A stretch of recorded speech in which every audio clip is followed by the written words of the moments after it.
¿Cómo estás, Enrique? Muy bien, encantado. ¿Qué es Pinti Recargado? Pinti Recargado es una selección de monólogos, o sea, no es...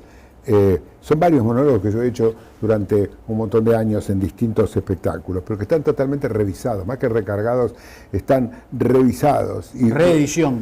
Reedición, pero lo que pasa es que yo empiezo con una cosa y después sigo con otra. Es un espectáculo que se nutre mucho de lo que ocurre. Sí. Entonces, una función no es igual a la otra, porque yo saco algunas cosas, pongo otras, y es como una especie de picadillo de carne, es una especie de salpicón, ¿no es cierto?, que trata de ver qué nos pasa, qué me pasa, qué le pasa a la gente, no solamente con los temas nacionales o con los temas de actualidad que están todos, pero también con lo que pasa en el mundo. Yo soy una persona cada vez más contextualizada.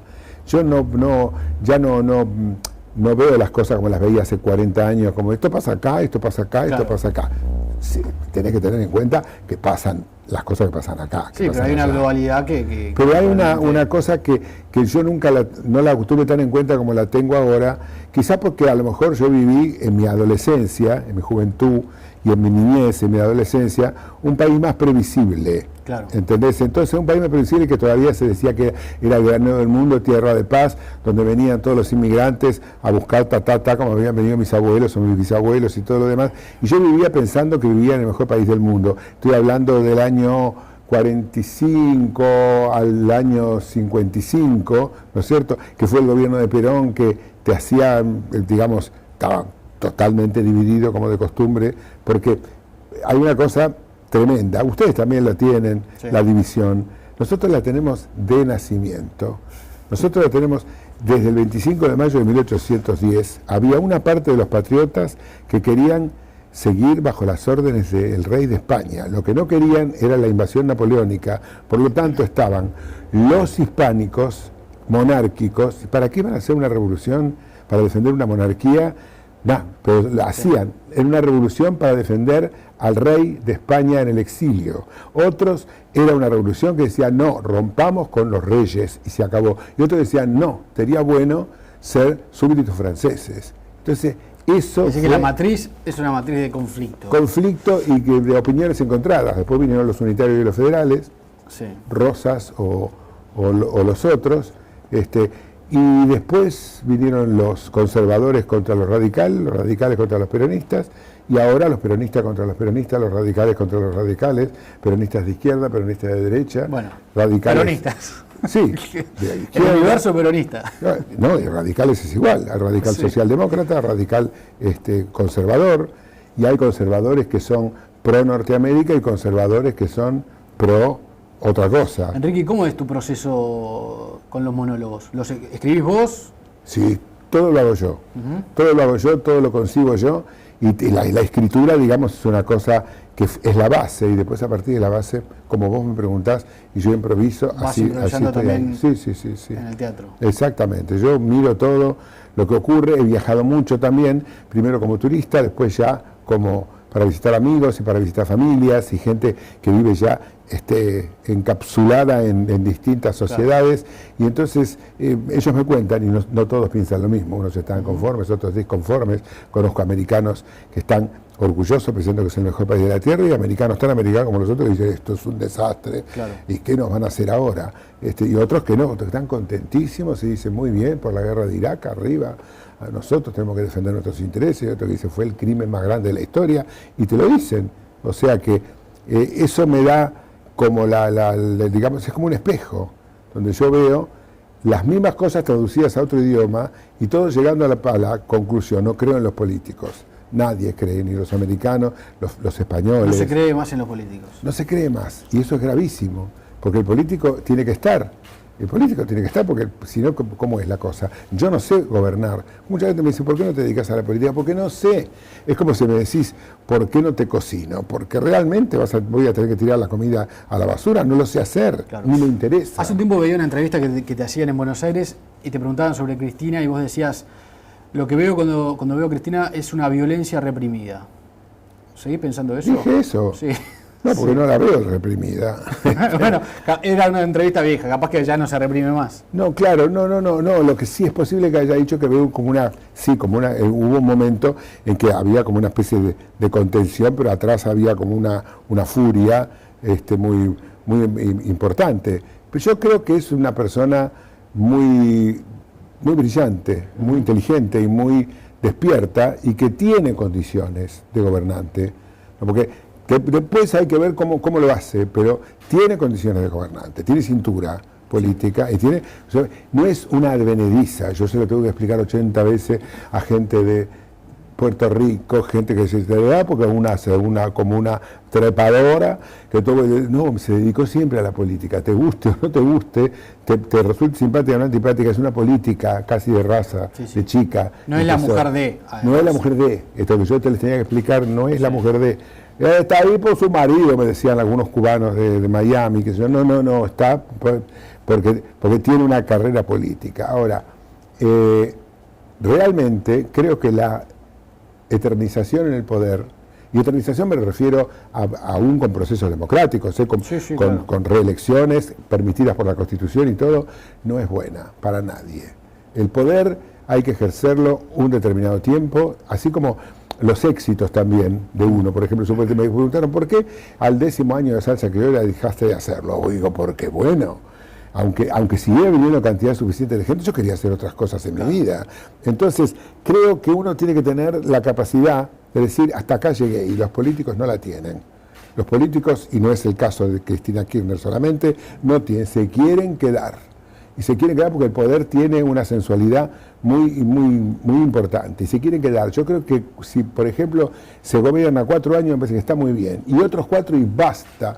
Pero esta historia de 4 más 4 más 4 más 4, porque entonces ahí sí estaba Néstor, después estaba ella. El plan era que estuviera... que volviera Néstor. Volviera Néstor de nuevo, no se pudo porque se murió. Entonces, esa continuidad casi... de parentela no es buena para ningún país, ni para ningún gobernante. Entonces, yo estoy de acuerdo con un montón de cosas que hicieron los kirchneristas al comienzo de su mandato, como la asignación mensal por hijo, como la reactivación de la industria nacional, como haber salido de esa crisis que fue Duhalde también, que Duhalde estaba asociado con ellos, ahora no. La salida de una crisis que yo ahí sí pensé que nos quedábamos sin tinta. La del 2001. Para escribir, la del 2001. Yo digo, de esto no salimos más. Y en realidad, en el 2003, 2004, pegó un levantón. La Argentina... ¿Para el humorista son buenos esos momentos? Sí, siempre son buenos. ¿Sociales? Cuando va bien, son buenos porque vos te reís de cuando va bien. ¿Y vendés entrada? No, y además, primero eso, pero segundo te reís de esa aparente prosperidad. Decir, chicos, no se la tomen, en serio. Del 1 a 1... También. Miami. Y estábamos bien, parecía que estábamos fenómenos, íbamos a viajar y todo. Y yo decía, chicos, eso es bueno para un humorista, porque el humorista le puede decir, déjate de joder. Claro. ¿Cómo va a ser el precio igual que el dólar? Déjate de joder. ¿Y la crisis? Y la crisis es siempre es el resultado de pequeñas crisis que hubo antes y que por supuesto uno se hace el gil y no las ve si le conviene. Convenía el 1 a 1. Porque así iba a Miami, porque así me compraba la 4x4, porque así tenía el country, porque así compraba un departamento, claro, porque así podía ser, convenía. Cuando ya pasan 3, 4 años de eso, sabés que es un dibujo, pero seguís apoyando eso, porque si mientras dure que dure, total. Entonces ahí se produce una especie de falta de madurez de los pueblos también, cuando se acomodan a cosas que saben que son mentiras. Yo estuve muy de acuerdo con una serie de medidas que se tomaron, y después no estuve de acuerdo nunca con la manera de tomar, con la prepotencia, con la cosa de mojar la oreja, con la confrontación permanente. Claro. Es bueno confrontar, pero confrontar todo, hasta con tu propio espejo cuando te afeitas a la mañana. ¿Qué haces, boludo? Ya no me parece que da ningún tipo de resultado, y que como rebote no le da al pueblo una buena sensación, nunca. Eso de que ahora en la televisión pasa cualquier cosa, ¿te obliga a vos a subir permanentemente el tono de tu discurso? No tengo en cuenta la televisión para nada, en ese aspecto no la tengo en cuenta, porque Porque capaz que vos en un monólogo incluías 3 o 4 malas palabras y generabas con la platea. Sí, ahora no, incluís 3 malas palabras y... No, eso no agrega ni quita nada. Yo las malas palabras las digo porque hablas así. Porque soy puteador desde que era chico, porque la familia de mi viejo puteaba toda, y cuando yo estoy hablando del año 45, 50, 51, ahí se puteaba todo. Los hombres menos que las mujeres de la familia de mi papá, mis tías, Dios mío, y había una tía abuela también, eran una boca de cloaca. En cambio en la familia de mi mamá no, yo tuve la división argentina permanente. La familia de mi papá no puteaban y puteaban las mujeres más que los hombres. La familia de mi mamá no puteaba a nadie. Digamos, mi tío político, o sea, el marido de la hermana de mi papá, era peronista, pero de aquella hora, ¿no es cierto? Sí, claro. Peronista de cuando se murió Eva Perón, era el cumpleaños de su hijo, o sea, de mi primo que cumplía 8 añitos, y él cerró todas las ventanas a las 8:25, puso crespones negros, nos hizo callar a todo el mundo. Mi papá era antiperonista a muerte, entonces yo estaba de chico viendo cómo volaban los platos, los tallarines de los domingos, mi pobre abuela tratando de poner el orden, hasta que un día los mandó a la mierda. Mi abuela, que sí, no decía una mala palabra, los mandó a la mierda y dijo: déjense de joder, ustedes son como, vos sos mi hijo, usted es como si fuera mi hijo. ¿Qué es esto? Que están peleándose por esta manga de todo, dijo mi abuela ahí. Entonces yo viví de chico entre el puteador, el sacrosanto, el peronista, el radical, el de Racing, el de Boca. ¿Entendés? Era una cosa que esa familia... Y el porteño se toma todo con el mismo fervor. Sí. El fútbol, a Alfonsín, a Menem, al kirchnerismo bolivariano. Ahora la política... Todo es con... Ahora la política, sí, la cosa... Pero eso es porteño, no pasa pasa en todo el país. ¿Sí? Pasa en todo el país. En todo el país está, hoy sobre todo, está todo absolutamente... Lo que pasa es que nosotros tenemos que acordar, siempre lo digo, se lo digo ahora en Pinta y Recargado también, que nosotros no hemos sido gobernados por un solo partido. Nosotros hemos sido gobernados desde que yo tengo memoria, pero vamos a ponernos del siglo XX, por conservadores, por radicales de la primera, irigoyenistas, radicales alvearistas, o sea, radicales populares y radicales oligarcas. Hemos sido gobernados por militares, fachos, hasta la vereda enfrente, en distintas oportunidades y en distintos periodos de la historia. Y después vino el peronismo, porque la gente dice: a Argentina la cagó Perón. Pero Perón y el peronismo estuvieron del 46 al 55. Después, del 55 al 58, hubo milicos de derecha. Lo elegimos a Frondizi. Frondizi era un radical desarrollista. Le pegaron una patada en el culo a los 2 años, lo mandaron a Martín García. Sí. Y después, entonces hubo de nuevo elecciones y lo votamos a Ilia, y a Ilia lo sacaron a patadas a los 2 años. A partir del 66 hasta el 73, que no son 2 días, gobernaron los militares con liberales atrás, los neoliberales más absolutos, Martínez de Oz, etcétera, etcétera, etcétera, etcétera. Y después de eso volvió el peronismo por 2 años, del 73 a marzo del 76, el peor peronismo, digamos, con un Perón ya viejo que además murió, con Isabelita, la AAA y López Rega. Y después de eso viene un largo proceso militar del 76 al 83, donde vuelven otra vez los neoliberales y los ultraderechistas, junto con eso, aparte de todas las atrocidades de la dictadura, a regir los destinos del país. Y después viene Alfonsín, que es radical socialdemócrata, ya no es el mismo radicalismo de la década del 20, es un radicalismo socialdemócrata con la vista en Europa, con la vista en los procesos de Europa, de Suecia, Noruega, Dinamarca, Francia, Italia, España, esa socialdemocracia de estado de bienestar, claro, que se provoca, y después recién vuelve el peronismo bajo la faz de la alianza, el de Menem primero, que es un peronismo raro, porque es un peronismo que se alía con el ultraconservadorismo de los neoliberales. Por lo tanto, nosotros hemos probado a lo largo del siglo XX todas las teorías económicas que en algunos otros lados han dado resultados, por más o menos tiempo. Nosotros la cagamos igual siempre. Con todo ese panorama, ¿te conmueve lo de Nisman? ¿O es, muchísimo. ¿O es una anécdota más? No, muchísimo. Es un fiscal de la nación que aparece muerto, ¿entendés? Y que tiene una denuncia muy grave que hacer. La denuncia puede ser humo, puede ser discutida, pero que maten o que hagan suicidar o que se suicide por alguna encrucijada salida, como sea la película, como te la cuenten, es muy grave. Es un fiscal de la nación.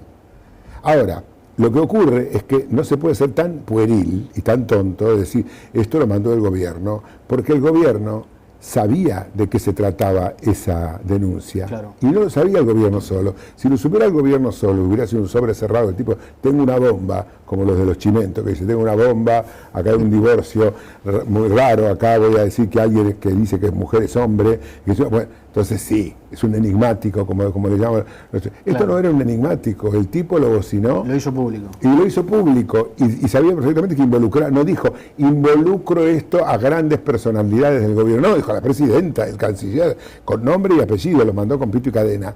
Entonces, es muy poco creíble pensar que el gobierno lo mande matar, porque realmente ya el pueblo sabía todo. Claro. Entonces, también es pueril pensar que esto es una operación del diario Clarín, ¿entendés? Para tirarle un muerto a la presidenta. Es un disparate total. Entonces, nos movemos en péndulos disparatados, y en cambio, pero el tipo se murió.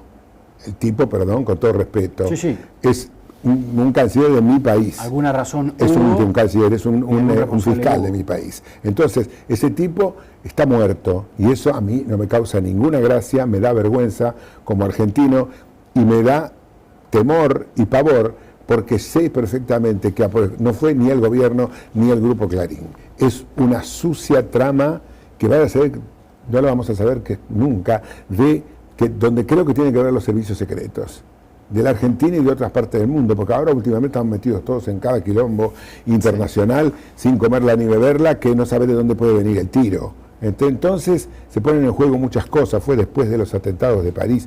Yo tengo una melancha en la cabeza, y probablemente esto sume a la cantidad de cosas que no se saben y que quedan como incógnitas. ¿Qué pasó con las manos de Perón, las famosas manos de Perón? ¿Quién las robó? ¿Dónde está? ¿Qué pasó con López que declaró contra Echecolás y desapareció? ¿Cómo va a desaparecer en democracia? Tiene que estar el cadáver en algún lado. No, nada. Desapareció, se hizo humo. ¿Quién mató a Hoffa en Estados Unidos?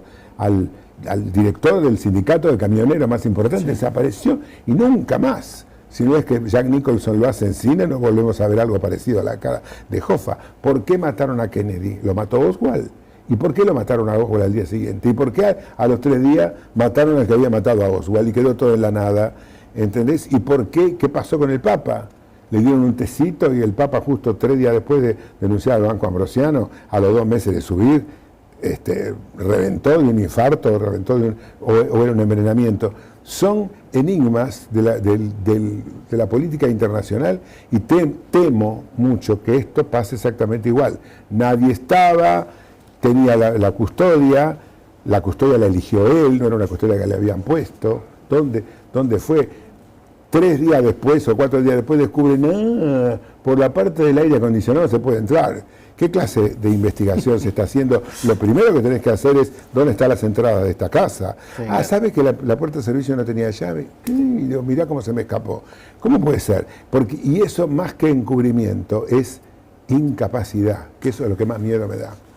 Enrique, muchas gracias por haber venido. Por favor, un placer. Te vemos de vuelta la semana próxima. Como no, encantado. 29, 30, 31 y 1 en el Galpón, entradas en venta en Red UTS.